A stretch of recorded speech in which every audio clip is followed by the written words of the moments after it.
ناظرین السلام علیکم، آپ سبھی کا ایک بار پھر استقبال ہے ہمارے اس سیریز قرآنی سوروں کی معرفت میں۔ ناظرین، کیا آپ ایک بات جانتے ہیں کہ جس وقت قرآن نازل ہو رہا تھا آیت بائی آیت، سورہ بائی سورہ، اس وقت لوگ جو تھے وہ بہت حیرانی میں تھے اور انہیں بہت تعجب ہو رہا تھا کہ یہ کون سی بک ہے جو اس طرح سے نازل ہو رہی ہے، کون سی کتاب ہے جس کی عربی اتنی فصیح اور اتنی بلیغ ہے اور اس میں پیغامات اتنے بڑے بڑے چھپے ہوئے ہیں۔ یہاں تک کہ لوگوں نے رسول اللہ کو معاذاللہ جادوگر ہیں یا شاعر ہیں کچھ اس طرح کے ان پہ تہمتیں لگانا شروع کر دی۔ اس وقت اللہ سبحانہ و تعالیٰ نے لوگوں کو ایک چیلنج دیا تھا کہ تم ایک کام کرو، اس جیسی کوئی دوسری کتاب لے آؤ۔ کتاب کا تو کوئی جواب نہیں تھا، پھر کہا گیا ایک سورہ ہی لے آؤ اس جیسا، کوئی سورے کا بھی جواب نہیں لا سکا۔ پھر کہا گیا ایک آیت ہی لے آؤ جو اس جیسی ہو، لیکن وہ آیت بھی کوئی اس کے مقابلے میں لا نہیں سکا، بلکہ جنہوں نے کوشش بھی کی انہی کا اپنے اندر ایک مذاق بن کر رہ گیا۔ اور آج بھی قرآن کا یہ معجزہ ہے کہ لوگ اس کا کوئی جواب یا اس کی ٹکر میں کوئی ایسی بک نہیں لا سکے ہیں، کوئی ایسی ورڈز نہیں لا سکے ہیں، اور یہ جو اوپن چیلنج ہے یہ آج بھی باقی ہے اور یہ قرآن کا ایک معجزہ ہی ہے۔ تو یہ کتاب ہماری ہے، ہم اس پر عقیدہ رکھتے ہیں، ایمان رکھتے ہیں، تو ہم لوگوں کو بہت زیادہ اللہ سبحانہ و تعالیٰ کا شکر گزار ہونا چاہیے کہ ہم ایک ایسی کتاب کے ماننے والے ہیں جو ایک ڈیوائن بک ہے، الہی کتاب ہے۔ تو آئیے اس بک کو جاننے کی کوشش کریں، کیا سورے ہیں اور ہم سے کیا کہہ رہے ہیں اور کیا فوائد اس میں چھپے ہوئے ہیں۔ ایک بار پھر اس میں ہماری رہنمائی کریں گے مولانا ذکی حسن صاحب۔ السلام علیکم آغا۔ وعلیکم السلام ورحمۃ اللہ وبرکاتہ۔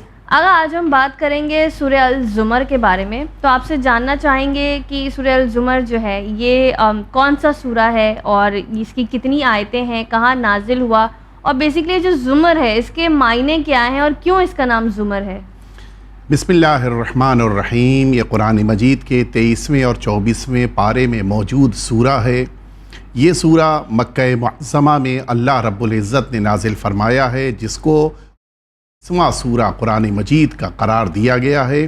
اس میں 75 آیات 75 آیتیں ہیں اور اس سورے کے 2 نام قرار دیے گئے ہیں۔ ایک زمر، معمولاً اس کو اس لیے میں تاکیداً کہہ رہا ہوں کہ ہمارے بعض برادران اس کو زمر کہہ دیتے ہیں، اصل لفظ ایکچول میں زمر، اس سورے کا نام سورہ زمر قرار پایا ہے، اور اس کا دوسرا نام غرف، اور اس کے اپنے اپنے معانی ہیں۔ زمر کہتے ہیں کسی کو لے کر جانا زبردستی یا اس طرح سے کہ اس کو یا تو بہت زیادہ شوق ہو، دوڑ کے جا رہا ہو، یا اس کو زبردستی لے جایا جا رہا ہو۔ ان دونوں صورتوں میں، عام حالتوں میں نہیں لے جایا جا رہا ہو، اس کو کہتے ہیں زمر، اور اس کے مقابل میں غرف، غرفے کی جمع ہے۔ آپ نے پوچھا ان دونوں ناموں کی وجہ کیا ہے، تو زمر اس لیے اس سورے کو کہا جاتا ہے کہ اسی سورے میں آیت نمبر 73 اللہ رب العزت نے ان لوگوں کا تذکرہ کیا ہے کہ جنہیں جنت کی طرف لے جایا جائے گا۔ قرآن مجید کہتا ہے وَسِيقَ الَّذِينَ اتَّقَوْا رَبَّهُمْ إِلَى الْجَنَّةِ زُمَرًا۔ قرآن مجید کہہ رہا ہے کہ جن لوگوں کے دلوں میں تقوی پروردگار ہے انہیں جنت کی طرف جب لے جایا جائے گا تو اب ان کے لیے زمر، یعنی ان کا انداز بقیہ سے الگ ہوگا۔ اب ظاہر ہے کہ وہ شوق سے جا رہے ہوں گے، جبکہ اسی سورے میں آگے اس سے پہلے قرآن مجید نے ذکر کیا وَسِيقَ الَّذِينَ كَفَرُوا إِلَى جَهَنَّمَ زُمَرًا، اور جن لوگوں نے اللہ کا انکار کیا ان لوگوں کو جہنم کی طرف کھینچ کے لے جایا جائے گا۔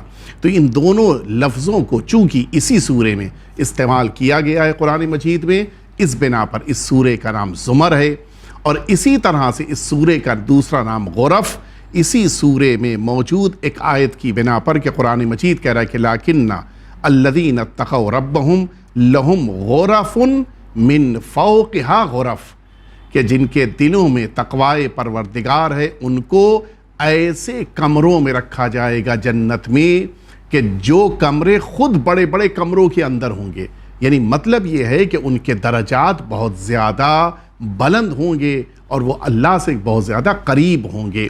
اس بات کو واضح کرنے کے لیے قرآن مجید نے لفظ غرف کو استعمال کیا، اور اسی بنا پر زمر کی ہی طرح سے اس سورے کا نام غرف بھی قرار پایا ہے۔ آغا یہ بتائیں کہ یہ سورہ جو ہے اس کے پڑھنے کے کون سے وہ فوائد ہیں جو ہم لوگوں کو دنیا میں حاصل ہوتے ہیں، جو حدیث اور روایتوں میں کیا ملتا ہے؟ سب سے بڑا فائدہ تو قرآن مجید کی تلاوت کا جو اللہ رب العزت نے ہم سب کو بتایا ہے کہ ہمارے گھروں میں برکات پروردگار آتی ہیں، وہ اپنی جگہ پر محفوظ ہے۔ جو بھی اس سورے کی تلاوت کرے گا یا قرآن مجید کے کسی اور سورے کی، اس کو پروردگار عالم برکتیں دے گا، رحمتیں دے گا، اس کی بارگاہ سے مغفرتیں آئیں گی۔ وہ سب عام شکل میں یقیناً ہیں، لیکن ساتھ ہی ساتھ اس سورے کے بعض امتیازات ہیں، بعض اسپیشلٹیز ہیں، جن میں ایک خاصیت جو حضور ختمی مرتبت حضرت محمد مصطفیٰ صلی اللہ علیہ وآلہ وسلم نے ارشاد فرمایا کہ من کتبہا وعلقہا علیہ فکل من دخل علیہ او خرجا اثنا علیہ بالخیر وشکرہ فی کل مکان دائما۔ یہ فضیلت آپ کو کہیں نہیں مل سکتی، صرف اور صرف اسی سورے میں ہے۔ فرمایا رسالت مآب نے کہ جو اس سورے کی تلاوت کرے، اس سورے کو لکھے اور اپنے گھر میں ٹانگ دے، آویزاں کر دے، جو شخص بھی اس گھر میں آ کے باہر نکلے گا، وہ ہر باہر جانے والا انسان اس گھر میں رہنے والے انسان کی اچھائیوں میں تعریف کرے گا، اور تمام جگہوں پہ جہاں بھی وہ جائے گا وہ اس گھر والے کی نہ صرف یہ تعریف، اس کے لیے شکریہ بجا لائے گا۔ آج دنیا کا ایک بہت بڑا مسئلہ یہی ہے کہ ہر ایک اس بات کے لیے پریشان ہے کہ مجھ سے ملنے والے میرے پیٹھ پیچھے مجھے اچھا نہیں کہتے۔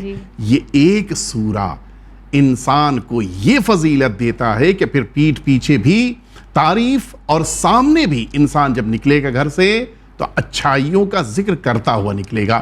یہ بڑا اہم ہے، لہٰذا اس سورے کو اہمیت دینی چاہیے۔ اسی طرح سے ہمارے اور آپ کے چھٹے امام صادق علیہ السلام نے فرمایا کہ من قرأ الزمر اعطاہ اللہ شرف الدنیا والآخرہ واعزہ بلا مال ولا عشیرۃ حتی یہابہ من یراہ۔ یہ بھی بڑی اہم بات ہے۔ مولا فرماتے ہیں کہ جو اس مبارک سورے کی تلاوت کرے گا، پروردگار عالم دنیا اور آخرت میں اس کو ایسا شرف دے گا کہ اس کو اتنی عزت ملے گی کہ جس عزت کو مال کی بنا پر لوگ دیتے ہوں یا خاندان، جانتے ہیں آپ دو ہی چیزوں کی بنا پہ عزت زیادہ ہوتی ہے۔ بہت مال ہے تو لوگ بہت زیادہ عزت دیں گے، بہت بڑا خاندان، بہت افراد ہیں ان کے پاس تو لوگ ان کو عزت دیں گے۔ مولا فرماتے ہیں مال نہیں ہے، خاندان بڑا نہیں ہے، اس کے باوجود اتنی عزت کے حتی یہابہ من یراہ، جو بھی اس کو دیکھے گا اس کے دل میں اس کا ایک روب، اس کی ایک ہیبت بیٹھ جائے گی۔ لہٰذا سورہ زمر بہت لمبا نہیں ہے، اس سورے میں پروردگار عالم 75 آیتیں رکھی ہیں۔ ان کی تلاوت کو بقیہ فائدوں کے ساتھ یہ ایک فائدہ حاصل کرنے کے لیے بھی انسان کو کرنا چاہیے کہ انسان کو لوگوں کے دلوں میں ایک جگہ مل جاتی ہے۔ اگر ایک چیز بہت زیادہ بتائی جاتی ہے کہ سوروں کو لکھنے کی بات کی جاتی ہے، لیکن بہت سے لوگ عربک سے واقف نہیں ہوتے، پڑھنا ہی نہیں جانتے، لکھنا کیسے جانیں گے؟ پرنٹ آؤٹ چل جائیں گے؟ نہیں، جو قرآن مجید کے لکھنے کی برکتیں بیان کی ہیں تو بعض جگہوں پر تو یہ ہے کہ آپ قرآن مجید کی پرنٹ نکال لیں، لیکن جہاں پر قرآن مجید کے لکھنے کا حکم دیا گیا ہے وہاں پر پھر انسان کو اپنے ہاتھ سے کوشش کرنی چاہیے لکھے، اور اگر اپنے ہاتھ سے نہیں لکھ سکتا تو کسی ایسے سے جو صحیح طور پہ لکھ سکتا ہو اس سے لکھوا لینا چاہیے۔ اچھا، اگر یہ بتائیں کہ یہ سورہ جو ہے آخرت میں کس طرح؟ معذرت، ایک جملہ میں یہاں پر اضافہ کر دوں، چونکہ آپ نے بات پوچھی ہے کہ اگر کسی دوسرے سے آپ لکھوا رہے ہیں تو پوری توجہ رہے، قرآن مجید کی آیتوں کو نہ خریدا جا سکتا ہے، نہ بیچا جا سکتا ہے۔ تو اگر کوئی لکھنے والا آپ سے لکھنے کی اجرت طلب کر رہا ہے تو آپ نہ لکھوائیے گا۔ اچھا، آپ اسے اگر کوئی گفٹ دے دیں ایک الگ بات ہے، لیکن وہ آپ سے مطالبہ کر رہا ہو تو پھر احتیاط کیجیے۔ اچھا، لیکن ہم تو ویسے جو سورے نہیں ہوتے وہ تو خریدتے ہی ہیں دکانوں سے، جی تعویذ وہ خرید لیتے ہیں۔ اسی لیے اگر آپ محسوس فرمائیں کہ قرآن مجید جہاں پر بھی آپ لینے جائیں وہاں پہ لفظ پوچھا اور لکھا اور کہا جاتا ہے کہ اس کا ہدیہ کیا ہے، تاکہ وہ، چونکہ قرآن کی آیتوں کو قرآن نے سخت منع کیا ہے کہ قرآن کی آیتوں کو بیچا نہ جائے، لہٰذا یہ جو بھی ہم لیتے یا دیتے ہیں وہ گفٹ کی شکل میں ہدیہ ہوتا ہے۔ جی، اگر یہ بتائیں کہ یہ جو سورہ ہے یہ تو رہے اس کے دنیاوی فوائد جو بہت امپورٹنٹ ہے کہ ہم بھی چاہتے ہیں لوگ ہم سے جب مل کر جائیں تو ہمارے بارے میں اچھی باتیں کریں، تو یہ بتائیں کہ آخرت میں اس کا کس طرح سے ہم لوگوں کے لیے ثواب ہوگا، وہ کس طرح کام آئے گا سورہ زمر؟ دو فائدے، جن میں سے ایک فائدہ میں پہلا عرض کروں کہ ہمارے آقا اور مولا امام صادق علیہ السلام نے اسی روایت کے آخر میں جو میں نے پہلے عرض کیا تھا کہ بغیر مال اور خاندان کے بھی ہو انسان تب بھی اس کو لوگ عزت دیں گے، اسی روایت کے آخر میں آقا فرماتے کہ وَحَرَّمَ جَسَدَهُ عَلَى النَّارِ، پروردگار اس سورے کے پڑھنے والے کے جسم پر جہنم کی آگ کو حرام قرار دے دیتا ہے۔ کبھی وہ یعنی اس کا ایمان پھر پختہ ہو جاتا ہے، پھر وہ نیک با کردار ہو جاتا ہے، پھر اس کو کبھی بھی جہنم کی طرف نہیں جانا پڑتا۔ ایک فائدہ۔ آخرت کا ایک اور فائدہ ہے، حضور ختمی مرتبہ صلی اللہ علیہ وسلم نے تفسیر کشاف میں جملہ ہے، مولا نے فرمایا کہ من قرأ سورۃ الزمر لم یقطع اللہ رجاہ یوم القیامہ وَأَعْطَاهُ اللَّهُ ثَوَابَ الْخَائِفِينَ الَّذِينَ خَافُوهُ، فرمایا کہ جو اس سورے کی تلاوت کرتا ہے پروردگار عالم سے کبھی بھی میدان محشر میں اپنی امیدوں کو توڑے گا نہیں، وہ امید کے ساتھ اللہ کی بارگاہ میں کھڑا ہو۔ یہ بہت اہم ہے، میدان محشر میں اپنی امیدوں کو ذات پروردگار سے وابستہ رکھنا یہ خود ایک نعمت پروردگار ہے۔ فرمایا میدان محشر میں جب یہ آئے گا تو اللہ سے اپنی امیدوں کو توڑے گا نہیں، اللہ سے جڑا رہے گا۔ اور اسی طرح سے جو اللہ کا خوف، اللہ کا تقوی اپنے دلوں میں رکھتے ہیں، ان سارے افراد کا ثواب اس ایک اکیلے انسان کو اس بنا پر کہ یہ اپنی زندگی میں سورہ زمر پڑھتا تھا اللہ عطا فرمائے گا۔ جی آقا، یہ تو بہت ہی اچھی، بہت بڑا شرف ہے کہ آخرت میں انشاءاللہ اللہ سے اچھی امید رکھیں۔ کیا یہ سورہ کا کوئی عمل ملتا ہے کہ عملی طور پر اس سورہ کو کس طرح پڑھیں یا کیا عمل انجام دیں جو یہ ہمارے لیے فائدہ مند ہو؟ بڑے معتبر صحابی ہیں جناب صفوان جمال، اور وہ واقعہ کہ جس میں جناب صفوان سے مولا نے فرمایا تھا کہ تم اپنے اونٹ ظالم کو کرائے پر دیتے ہو، اور پھر امام نے ناپسندیدگی کا اظہار فرمایا، وہی صفوان ہیں۔ جناب صفوان جمال کا بیان کہ میں بیٹھا تھا اپنے آقا اور مولا امام جعفر صادق علیہ السلام کے پاس، مولا نے اس موقع پر اب روایت بیان کرنی شروع کی۔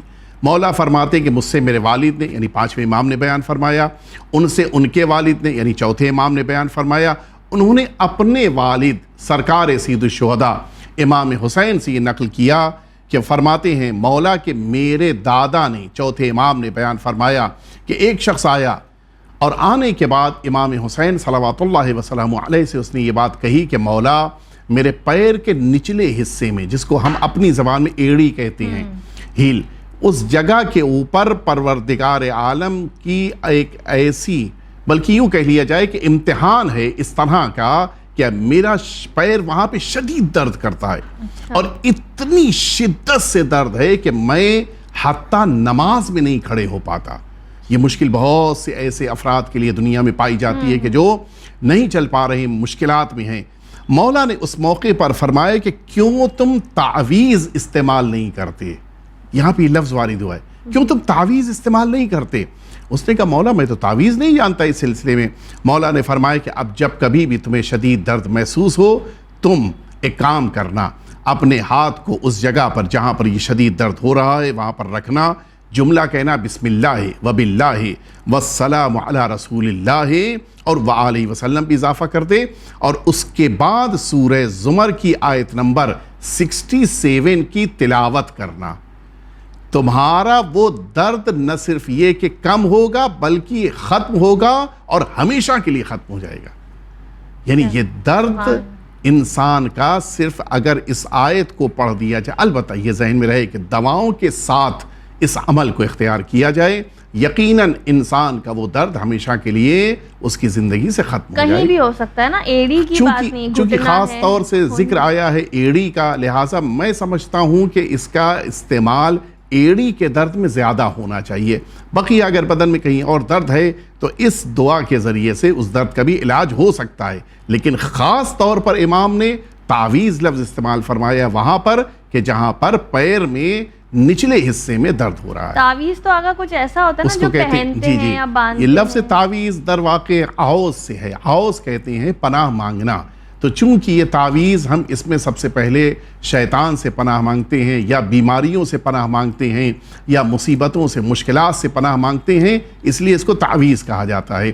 یہاں پر مراد کیا ہے اس پیر کے درد کی مشکل سے خود کو بچانے کے لیے جو استعمال کریں گے وہ تعویذ کہلائے گا۔ اچھا آغا، ابھی سورہ کے بارے میں ہم نے اتنا کچھ اب تک پڑھا ہے، الحمدللہ سنا ہے، یہ بتائیں کہ سورہ کی تفسیر ہم سے کیا کہہ رہی ہے؟ یعنی آیتیں تو ہم پڑھتے ہی ہیں ظاہری طور پر، اس کا کوئی بیک گراؤنڈ ہوتا ہے، کوئی تفسیر ہوتی ہے، اس کی تفسیر میں کیا ملتا ہے؟ بہت اچھی بات آپ نے پوچھی ہے۔ میں آپ کی خدمت میں عرض کروں کہ قرآن مجید کا یہ سورہ ہے جو ہم سبھی کو اپنی زندگیوں میں اللہ کی توحید میں خلوص اختیار کرنے کا حکم دے رہا ہے۔ یہ ایک عجیب جملہ ہے، شاید آپ بھی اس پہ تعجب کر رہے ہیں کہ یہ جملہ میں نے کیوں کہا۔ قرآن مجید نے صرف توحید کا مطالبہ نہیں کیا ہے کہ تم اس خدا کو مانو کہ جو کائنات کا پیدا کرنے والا یکتا اکیلا ہے، نہیں، بلکہ قرآن مجید کہہ رہا ہے کہ تمہارے اندر خلوص ہونا چاہیے۔ جب تمہاری زبان پہ لا الہ الا اللہ آئے تو بدن کا، رگوں کا ایک ایک حصہ کہہ رہا ہو کہ واقع خدا ایک ہے۔ یہ بڑا اہم ہے۔ ہماری زبان کچھ کہہ رہی ہو، عمل کی دنیا میں ہم غیر اللہ سے توسل کر رہے ہوں، تو پھر یہ غیر اللہ سے مراد وہ کہ جو اللہ کے مقابل میں ہیں، تو ایسے موقع پر ہم توحید کے خلاف جا رہے ہیں۔ لہٰذا ہماری زندگیوں میں سب سے اہم مسئلہ یہی ہوتا ہے کہ جس کی طرف اس سورہ نے اشارہ کیا ہے کہ اپنی عبادتوں کی دنیا کے ساتھ ساتھ اپنی توحید میں بھی ہمارے اندر خلوص ہونا چاہیے۔ ایک دوسرا، اس سورہ نے ہم کو متوجہ کرایا کہ قرآن مجید بڑا اہم مرحلہ ہے، یہ بڑی اہم کتاب ہے، اس قرآن مجید سے خود کو وابستہ کریں۔ تیسرا، اس قرآن مجید کے سورے نے ہم کو توبے کی اہمیت کی طرف متوجہ کرایا ہے۔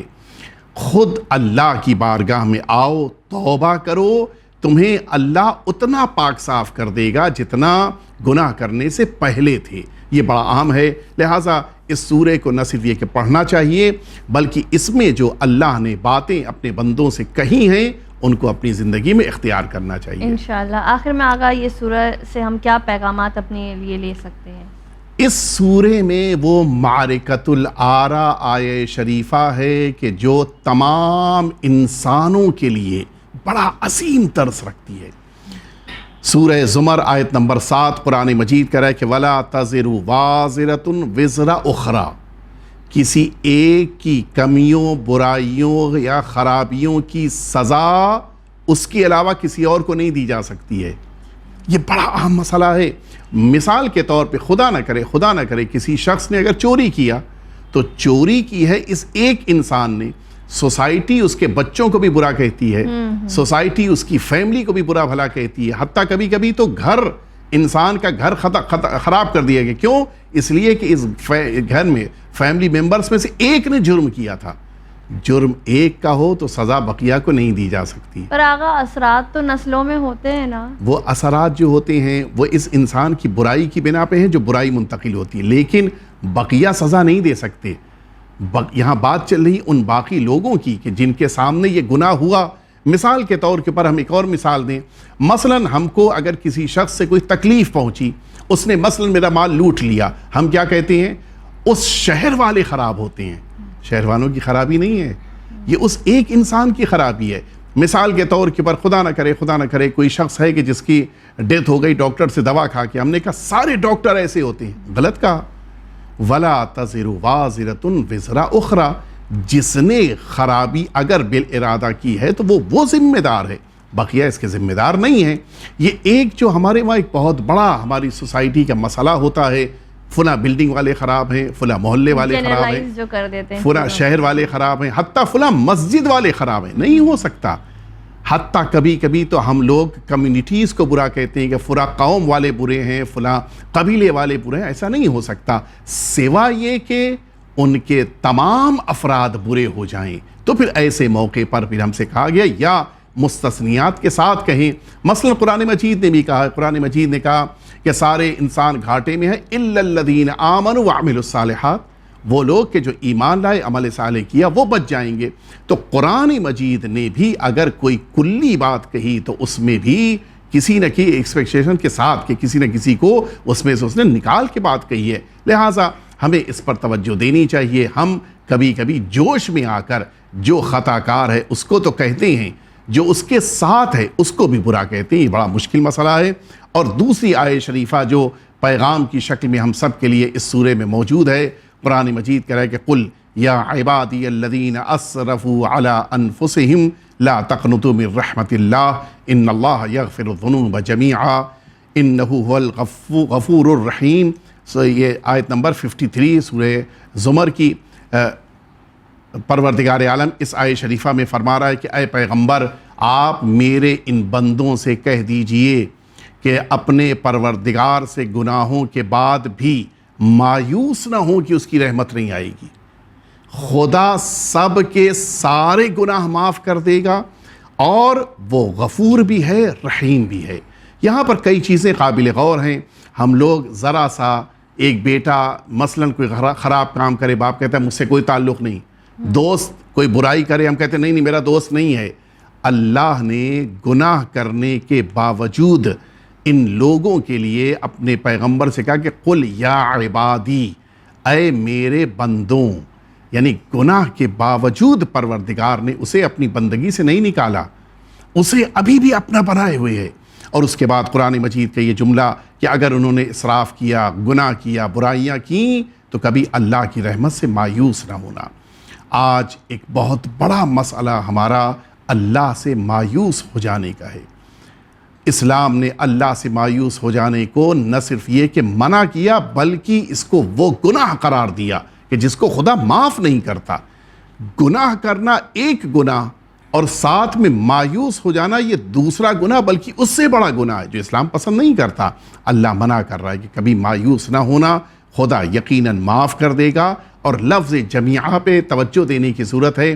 خدا نے کہا کہ سب کو معاف کر دیں گے اور سب کے سارے گناہ معاف کر دیں گے، یہ بڑا اہم ہے۔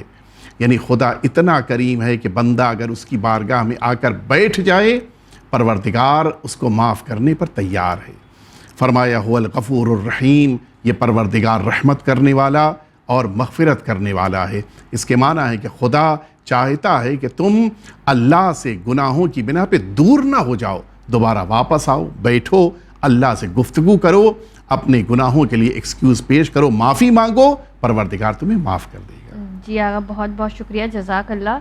ناظرین، امید ہے کہ آپ کو اس سورے کے بارے میں جو اب تک نہیں معلوم تھا، ایسے بہت ساری چیزیں معلوم پڑی ہوں گی، اور ساتھ ہی ساتھ ہم لوگوں کے لیے ایک اہم پیغام کہ مایوسی جو ہے ہم نے پہلے بھی سنا ہے کہ بہت بڑا گناہ ہے، گناہ کبیرہ میں سے ہے۔ تو انشاءاللہ کوشش کریں گے کہ اس پیغام کو اپنے ساتھ لیے رہیں اور اس کے بعد اپنے جتنے بھی گناہ ہیں ان کی معافی اللہ سبحانہ وتعالیٰ سے طلب کریں، اور کبھی بھی اس طرح سے نہ ہو کہ نہیں ہم تو اتنے گنہگار ہیں کہ اب ہمارا کچھ نہیں ہو سکتا۔ انشاءاللہ اللہ رحمان الرحیم ہے، ہمارے ساتھ بھی اسی طرح سے پیش آئے گا۔ آپ دیکھتے رہیے چینل ون، مجھے دیجیے اجازت، شکریہ، خدا حافظ۔